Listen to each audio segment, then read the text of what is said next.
You watched us design and build this house in 150 days, but the work is far from over. We're about to jump into my favorite part of the process of bringing all this together. Join me for an exclusive look right here on ehowhome.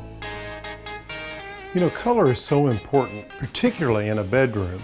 So what I want to do here is sort of talk to you about where we are with this stage of developing the interior of this space, this particular bedroom.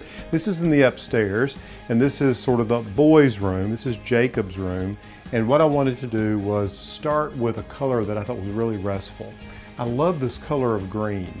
Now this green is one called Sweet Caroline by Benjamin Moore. The ceiling is slightly lighter, and it's called Stolen Moments. Now what we've done here is created a bed with a headboard. We've talked about that before on previous segments, but it was time to sort of dress the bed. And what I did here was, well, I like to mix things up. And so what we have here is a duvet cover with a stripe that has this sort of tone in it, not an exact match to the walls, but it's fairly close, with some variation in it, with some blue and white and cream and even some brown. And those colors are carried out in the sheets, and you can see this wonderful sort of floral pattern that almost has an Indian sort of feel to it. But again, the colors carry through. Chartreuse here, maybe a little golden yellow here, and then they're echoed back here at the very back. The duvet cover is echoed here with these pillow shams, and then to really accent and give it a little pop, I have this wonderful whale pillow which really sort of shakes it up. It has all the different colors going on here, but it's more intense, so the eye is drawn to it. Love to know what you think about it. And then I've just got a nice solid brown here, but you could flip it on the other side as a different shade of green. You see all these greens sort of work together. They're slightly blue greens, and I think having some contrast and not everything matching up makes it more interesting.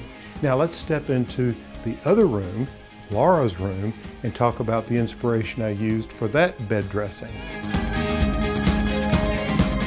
So in here, if you'll recall, I came up with this lavender color for the wall, but the inspiration was this little coverlet, this quilt that we have at the end of the bed. I just thought it was so much fun with all these different colors of pink and magenta and purple and even burgundy and blue. So this was literally the theme for this room. We won't go through all the colors we've used in the room, but you can see it the way the bed works. I wanted to go with something much simpler here. The paint color in this room is spring iris on the walls, and then on the ceiling it's called nosegay. It's a very, very pale purple, both of them. The ceiling much lighter, or nosegay much lighter than spring iris. So that wall color was inspired by this coverlet. If you look across the bed, I just went with a very simple white duvet cover, but then up here we have these really bright hot pink pillows, and then in the center another fun pillow with a natural motif on it. I'd love to know what you think about these.